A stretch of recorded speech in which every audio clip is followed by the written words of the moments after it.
The emergence of the golden sphere sent ripples through the fabric of spacetime that even the youngest spacefaring species could detect. It appeared without warning in the Andromeda arm of the galaxy, hovering in a region of space where no natural phenomena should exist. The sphere's surface rippled like liquid metal, its golden hue pulsing with an inner light that defied conventional physics. The Galactic Council, housed in their crystalline station at the heart of the Perseus arm, called an emergency session for the first time in 10,000 years. Representatives from over 300 species gathered in the Grand Chamber, their forms ranging from towering energy beings to microscopic swarms of sentient particles. The Council's High Speaker, a being of pure thought encased in a shell of living metal, projected images of the sphere's effects across the chamber's curved walls. The anomaly grows stronger. The High Speaker's thoughts resonated through the chamber. Our predictions indicate that within 6 standard cycles, the quantum disturbances will begin to tear apart the dimensional barriers that separate our reality from others. The images shifted to show simulations of entire star systems collapsing as space-time fabric unraveled around them. The quantum masters of the Helios Collective, beings of living light who had mastered the fundamental forces of the universe, stepped forward to offer their analysis. Their combined consciousness had spent the equivalent of 1,000 years studying the phenomenon in the span of a few days. The sphere appears to be an artifact of immense power, they announced. Its quantum signature suggests it was created by the precursors themselves. A wave of murmurs swept through the chamber. The precursors were considered mythical by many, a spacefaring civilization so advanced they had transcended physical form entirely. If they had created this artifact, its importance could not be overstated. The High Speaker's next revelation silenced the chamber entirely. We have detected a signal emanating from within the quantum prison surrounding the sphere. It contains information, instructions, we believe, on how to prevent the collapse of our dimensional barriers. But the signal is degrading. If we cannot retrieve the sphere and decode its message in time, the galaxy as we know it will cease to exist. The challenge was formally issued. Any species capable of retrieving the sphere would not only save the galaxy, but would also be elevated to the highest tier of galactic civilization. The rewards promised were beyond imagination. Access to restricted technologies, rights to explore forbidden sectors of space, and knowledge preserved from the dawn of the universe itself. The greatest spacefaring races immediately began their preparations. The Silicon Mines, with their perfect logical processes and quantum computing capabilities, announced they would be the first to attempt retrieval. The Stellar Dragons, ancient beings who had evolved in the hearts of stars, proclaimed their natural affinity for extreme environments, made them the obvious choice. The Energy Weavers, who had mastered the art of manipulating fundamental forces, began constructing special vessels designed to navigate quantum instabilities. As the chamber emptied, the Council's chief scientist, a being composed of crystalline neural networks, approached the High Speaker privately. "There is something else, isn't there? Something about the sphere you haven't shared with the others." The High Speaker's form shimmed, an indication of grave concern. "The quantum prison. It's not just a barrier. It's a test. The signature patterns suggest it's designed to respond to specific types of approaches. We've detected markers, criteria that must be met for successful retrieval, but they make no sense to us. They seem imperfect, chaotic, almost primitive." The chief scientist processed this information. "Then perhaps we should be looking beyond the advanced races. Perhaps we need a different type of intelligence, a different approach entirely." In the following days, as the greatest civilizations in the galaxy prepared their attempts, a signal arrived from a small solar system in the Orion Arm. A young species, barely able to traverse their own star system, requested permission to join the challenge. Most council members dismissed the application immediately, but the High Speaker, remembering the strange requirements hidden in the quantum prison's code, granted approval. The species called themselves humans, and they were about to change everything. The Silicon Mines launched their attempt first, their crystalline vessel gleaming against the backdrop of space. They had spent centuries perfecting their technological evolution, replacing organic uncertainty with pure logical precision. Their ship, a masterpiece of quantum engineering, approached the Golden Sphere's prison with mathematical perfection. Observe, their collective consciousness broadcast to the watching galaxy how pure logic will succeed where chaos would fail. Their ship extended crystalline tendrils of pure computational matter, each one programmed to solve the quantum equations that held the sphere in its prison. The tendrils shattered instantly. The quantum barrier shifted and twisted, its patterns changing faster than even their advanced processors could calculate.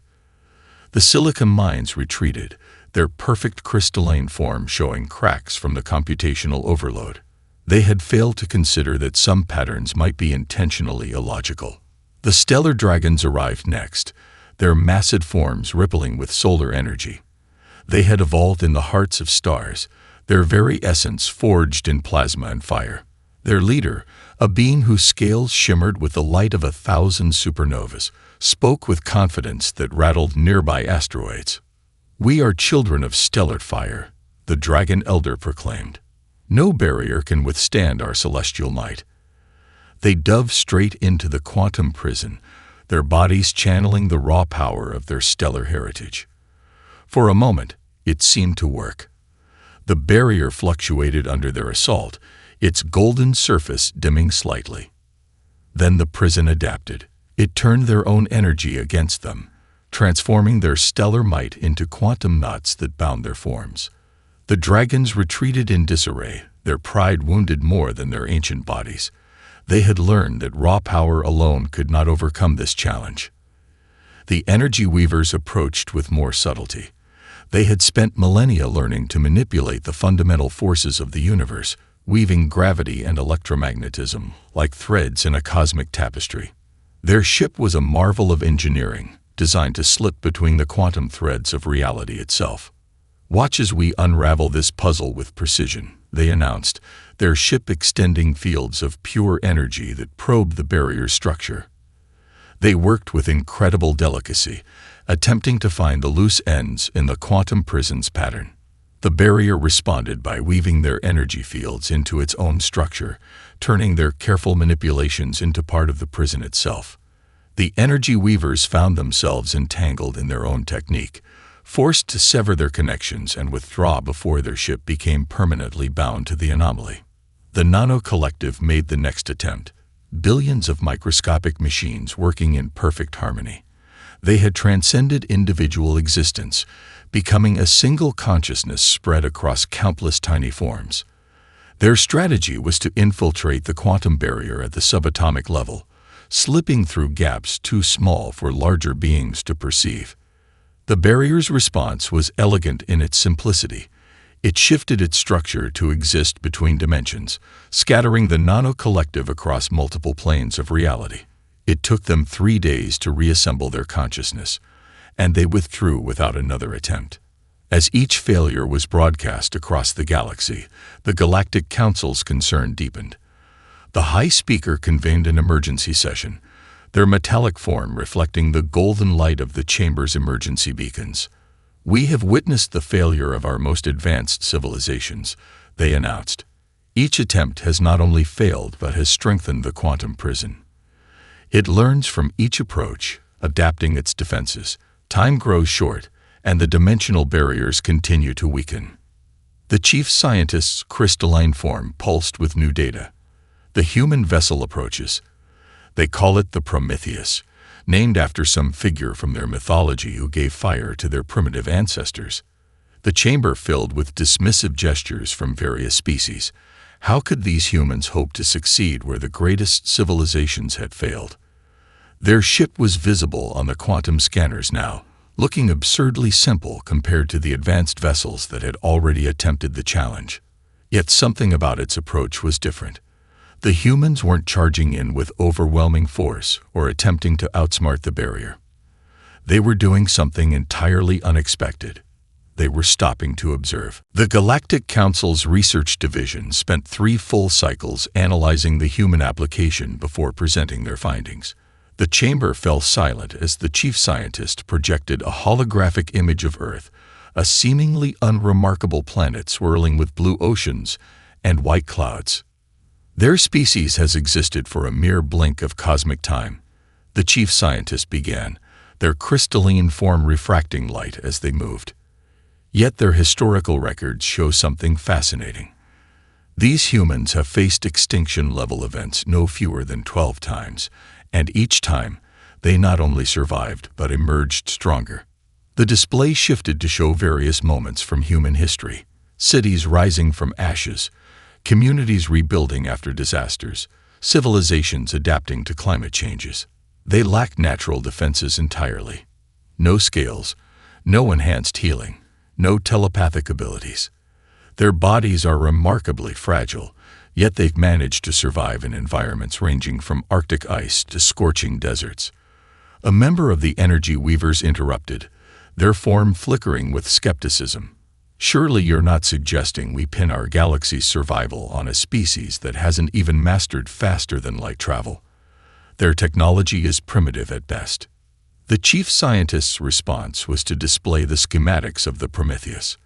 Look at how they've built their ship. It's not a single unified design like our vessels. They've combined technologies from dozens of different scientific principles. Some parts are quantum-based, others rely on classical physics. They've even included mechanical backup systems that could be operated without power. The high speaker moved forward, their metallic form catching the golden light from the sphere's distant glow. What interests me most is their problem-solving methodology. While we seek perfection in our solutions, they embrace imperfection and work with it. They call it redundancy, having multiple systems that can accomplish the same task in different ways. The display shifted again, showing the human team's credentials. Their chosen crew reflects this same principle. Instead of selecting their most advanced scientists or strongest warriors, they've assembled a team that represents different ways of understanding the universe. The chamber erupted in murmurs as the crew profiles were displayed. A quantum physicist who studied classical art, a deep-sea exploration expert with experience in emergency response, a cultural anthropologist who specialized in pattern recognition across different civilizations. Each crew member seemed to straddle multiple fields of expertise, defying conventional specialization. Their approach to the quantum barrier is equally unorthodox, the chief scientist continued. While other species rushed to attempt retrieval, the humans have been conducting remote observations for the past cycle. They've requested data from all previous attempts, not to avoid those mistakes, but to understand how the barrier responds to different approaches. A representative from the silicon mines stepped forward, their crystalline structure pulsing with calculated doubt. This is precisely why they should not be allowed to attempt retrieval. Their methodology is chaotic, unpredictable. They could destabilize the barrier further. The high speaker raised a hand for silence. Perhaps chaos is exactly what we need. Every methodical, calculated approach has failed. Every attempt to overpower or outsmart the barrier has only made it stronger. These humans, they paused, their form shifting thoughtfully. They don't try to perfect a single approach. They experiment, adapt, and combine different methods until they find what works. The chamber's atmosphere changed as the Prometheus appeared on the long-range scanners. Unlike the sleek, unified designs of advanced civilizations, the human ship looked like it had been built and rebuilt multiple times. Various sections showed different architectural styles, a physical representation of humanity's tendency to build on past experiences rather than starting fresh. They're approaching the outer marker now, the chief scientist announced. Their first transmission was rather unusual. They've requested permission to deploy what they call observation drones around the barrier. Not to probe it, they say, but to listen to it. The high speaker's form rippled with what might have been amusement. Permission granted. Let us see what these humans can teach us about looking at problems through different eyes. As the galaxy watched, The Prometheus began its unconventional approach, carrying with it the hopes of countless civilizations and a perspective that no other species had thought to try. The observation drones spread out around the quantum barrier like a constellation of electronic fireflies. Inside the Prometheus, Dr. Emily Chen watched the data streams with unusual intensity. Her quantum physics colleagues back on Earth had questioned her insistence on including artistic visualization software in the ship's scientific suite.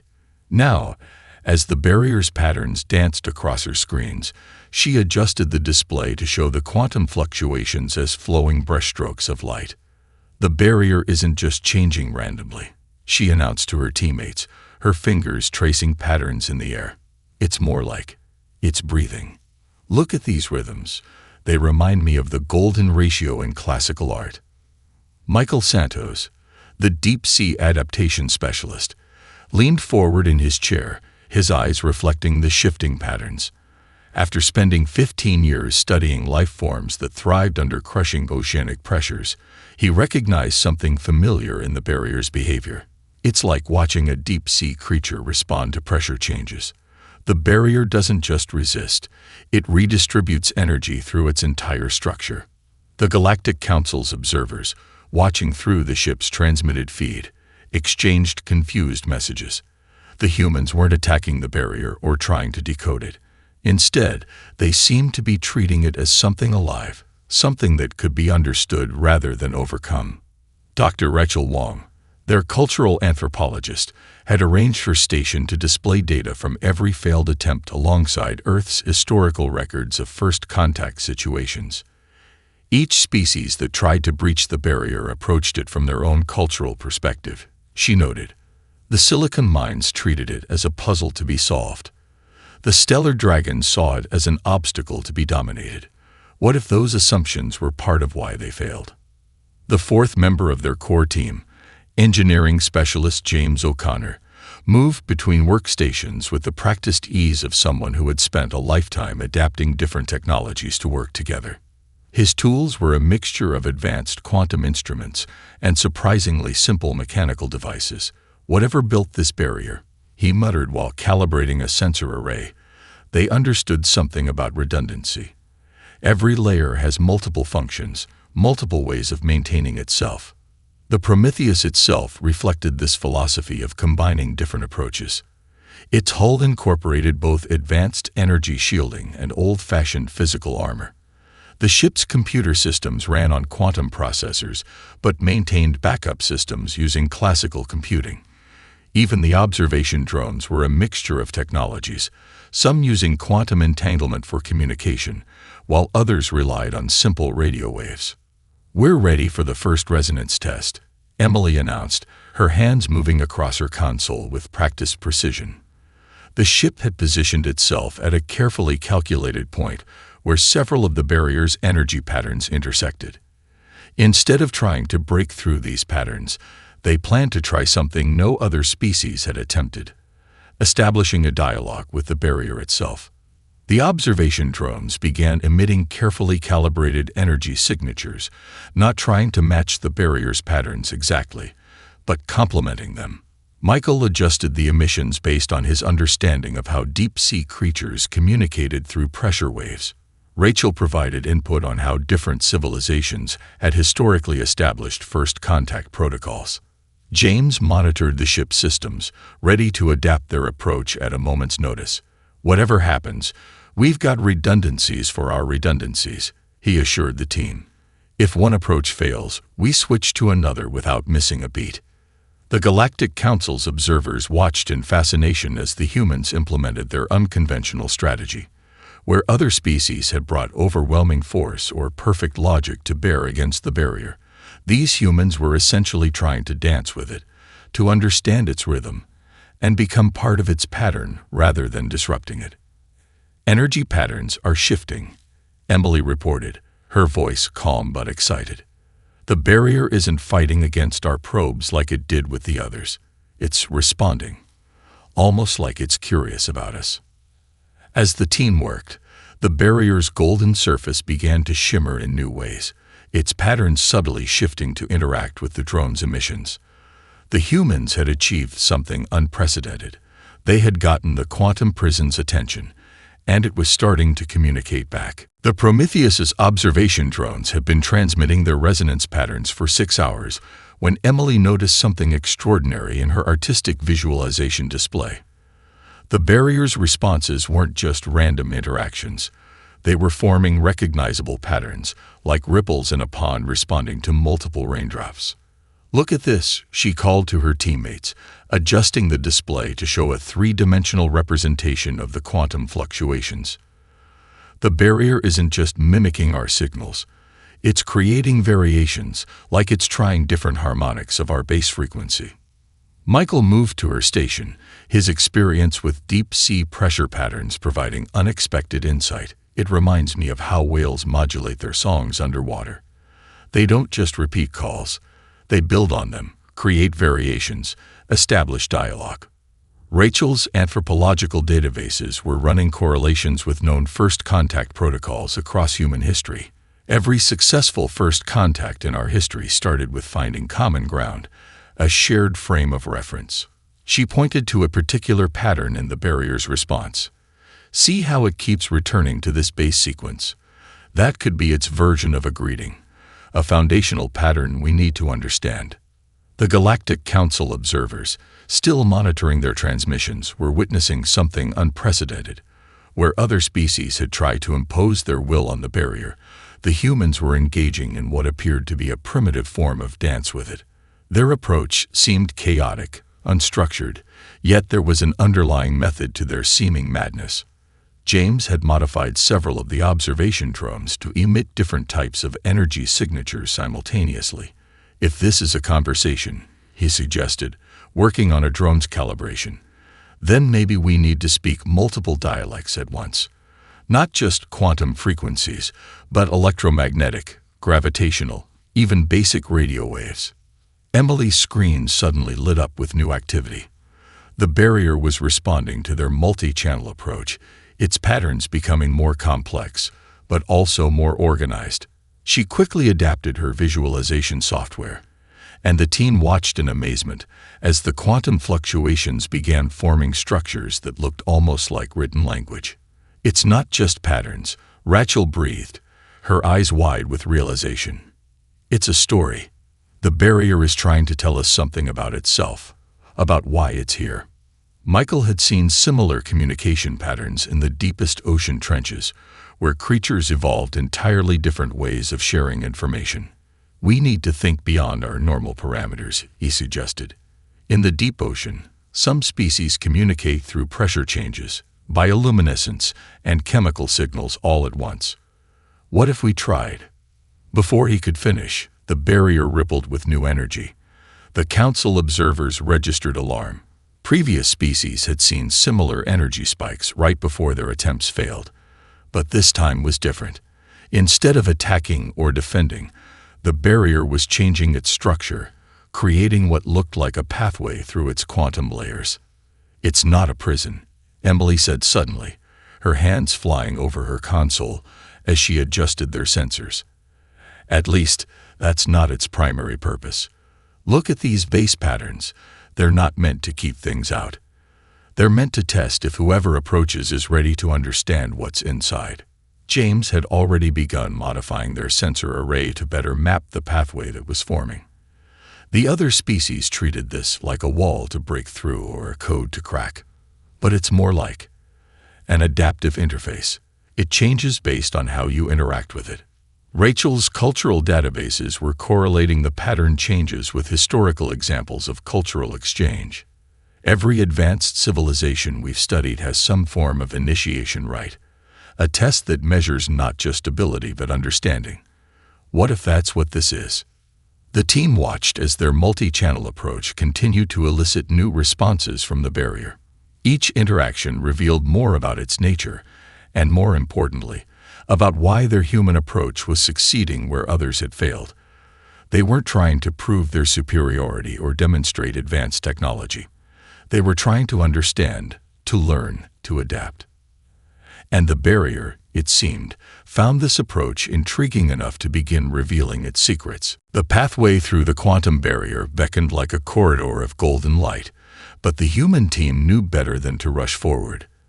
The Prometheus held its position as they conducted final systems checks, each crew member focused on their specialized monitoring stations. Primary quantum sensors are starting to destabilize, James reported, his hands moving across 3 different control panels simultaneously. The advanced sensing equipment, borrowed from various Earth laboratories, wasn't designed to handle such intense quantum fluctuations. The readings are getting jumbled. It's like trying to take a clear photo through a kaleidoscope. Emily watched as her carefully calibrated visualization programs began showing increasingly chaotic patterns. "We're losing our ability to map the barrier's responses," she said, frustration evident in her voice. The beautiful artistic representations of quantum data devolved into abstract smears of color and light. The Galactic Council observers transmitted urgent warnings. Every other species had experienced equipment failures before their attempts ended in disaster. The logical course of action would be to retreat and redesign their approach with more advanced technology. But Michael had seen something like this before. In the deepest ocean trenches, our advanced equipment would often fail under extreme pressures. That's when we learned to rely on simpler tools, more basic observations. He pulled up readings from their backup mechanical pressure gauges and basic electromagnetic sensors. Sometimes the oldest solutions work best. Rachel's anthropological database was correlating historical examples of human adaptation in crisis situations. Look at how ancient sailors navigated without instruments, how desert cultures found water without technology. We've always had ways of understanding our environment beyond pure data. James was already implementing their contingency plans, switching systems over to their backup configurations, redirecting power to the secondary sensor array. It's less precise, but more stable.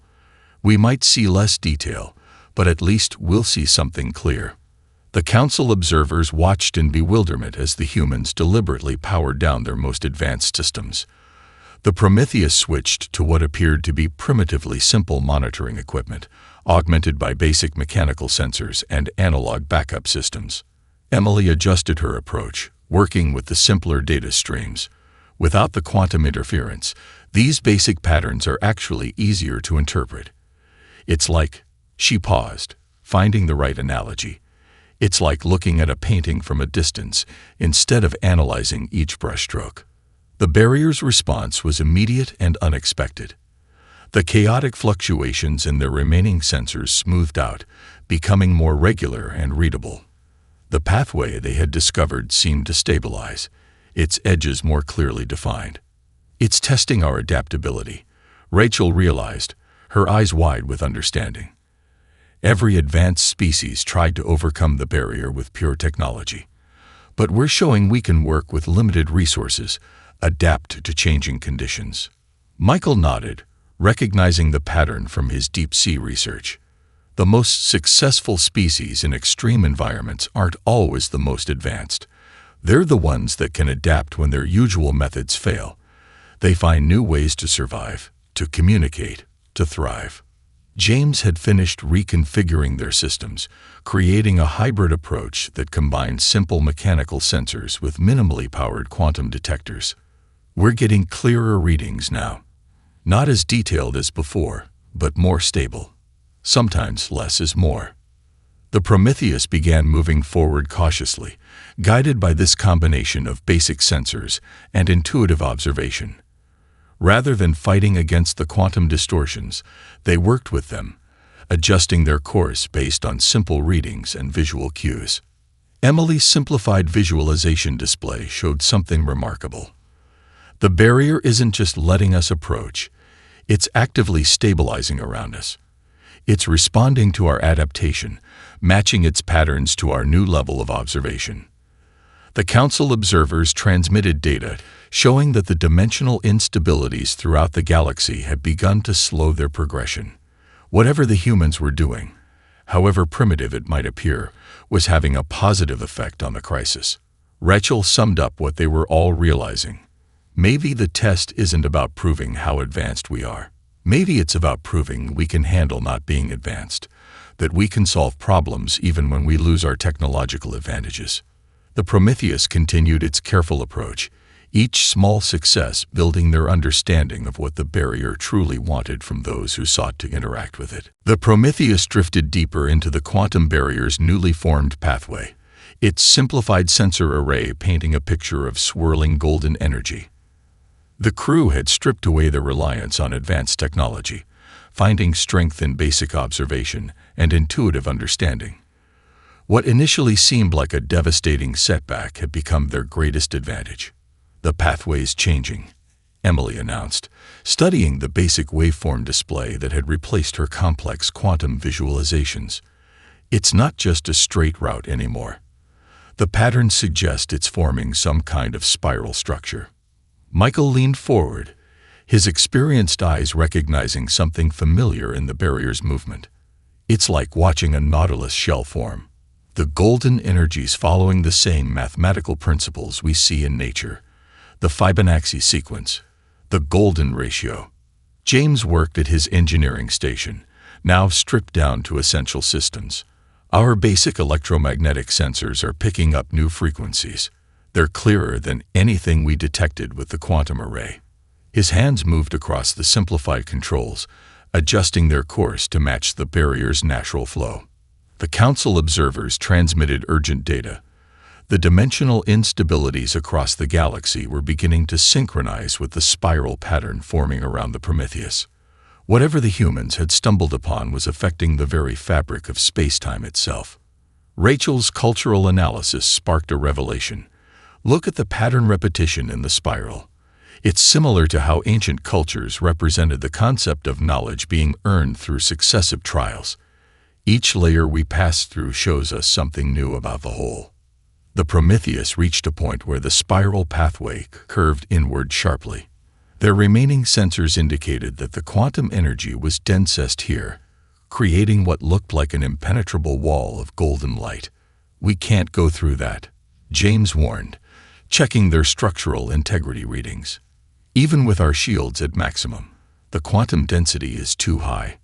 Emily studied the simple wave patterns on her screen, her artist's eye seeing beyond the raw data. "Maybe we don't need to go through it. Look at how the energy flows.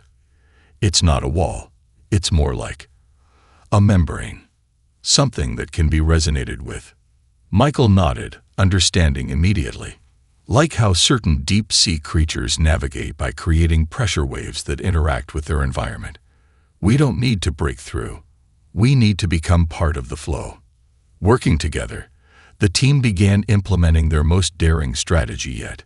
James reconfigured their remaining systems to emit a harmonic frequency that matched the barrier's natural rhythm.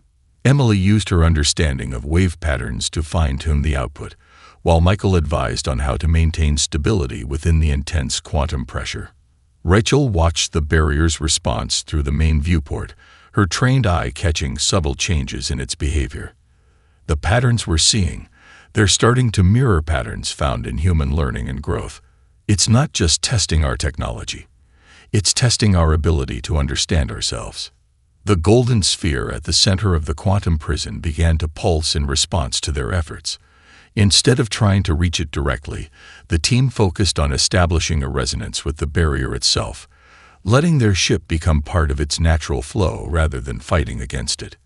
"Energy harmonics are aligning," James reported, his voice tight with concentration.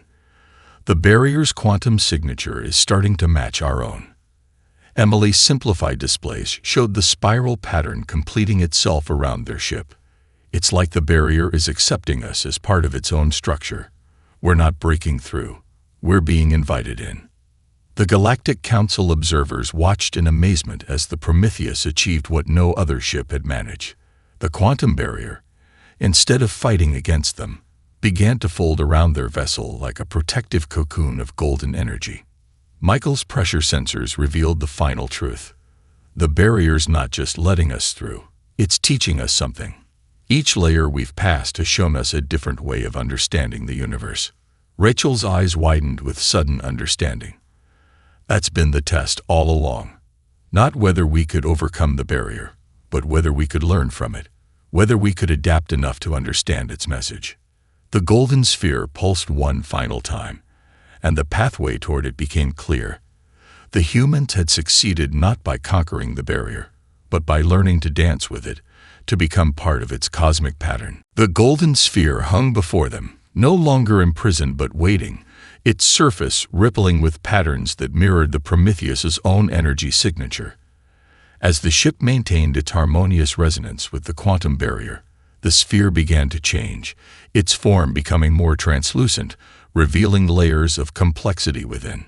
The sphere's quantum structure is transforming, Emily reported, watching the simple wave patterns on her display shift into new configurations. It's not just responding to us anymore, it's inviting us to understand something. The Council observers transmitted readings showing that the dimensional instabilities throughout the galaxy had begun to stabilize, synchronizing with the gentle pulse of energy flowing between the human vessel and the ancient artifact. James monitored their basic systems as the ship maintained its delicate position. We're in perfect resonance now. The sphere's energy patterns are aligning with our ship's natural frequencies. It's like we found exactly the right key for a lock that no one else knew was there. Through the viewport, the sphere's golden surface became completely transparent, revealing what looked like a three-dimensional library of light within. Strands of pure energy wove through space in complex patterns, each one carrying what appeared to be encoded information. Rachel's eyes widened as she studied the display. This isn't just a test or a security system. It's a teaching tool. The precursors didn't want to just find the most advanced civilization. They wanted to find one capable of learning, of growing beyond their current limitations. The sphere projected a series of images into the space around the Prometheus, showing scenes from across the galaxy. They watched as various species evolved, developed technology, and eventually reached a point where they stopped adapting, became fixed in their ways. Michael recognized the pattern from his studies of Earth's oceans. Like species that reach an evolutionary dead end, they become so perfectly adapted to one environment that they can't survive when things change. The most successful species are the ones that maintain their ability to adapt. The sphere's final message became clear as it showed them humanity's own history, not just their technological achievements, but their countless examples of overcoming limitations, of finding new ways to solve problems when old methods failed. Every advanced species that tried to reach the sphere thought they had to prove their superiority, Rachel said softly. But the real test was proving we could acknowledge our limitations and work around them. That we could stay humble enough to keep learning. The Council observers watched in amazement as the sphere began transmitting its stored knowledge directly to the Prometheus's simple receivers. The humans' stripped-down systems, far from being a handicap, proved perfect for receiving the precursor's message. It's like learning a new language, Emily observed, watching the data flow across her screen. The sphere isn't just giving us answers. It's teaching us how to ask better questions. James worked steadily at his station, ensuring their systems could handle the incoming information. The precursors must have known that any species advanced enough to brute force their way through the barrier would be too set in their ways to understand their message. They needed someone willing to start over, to learn new approaches. The sphere's final gift was a revelation that left the Council observers stunned. The dimensional instabilities threatening the galaxy hadn't been a crisis. They were part of the test, a way of forcing species to confront a problem they couldn't solve with pure technological advancement. Every failure was a lesson, Rachel realized. Each species that tried showed us a different way not to approach the problem. We succeeded because we learned from their mistakes, because we were willing to discard what wasn't working and try something new. As the Prometheus completed its mission, the golden sphere began to dissolve, its energy spreading through space in a wave that would stabilize the dimensional barriers. But its most important legacy wasn't the technology it provided or the crisis it averted. It was the lesson it taught to all advanced civilizations. True advancement wasn't about achieving perfection. It was about maintaining the ability to adapt, to learn, to grow. Humanity's greatest strength wasn't their technology or their intelligence. It was their willingness to embrace imperfection as a path to understanding.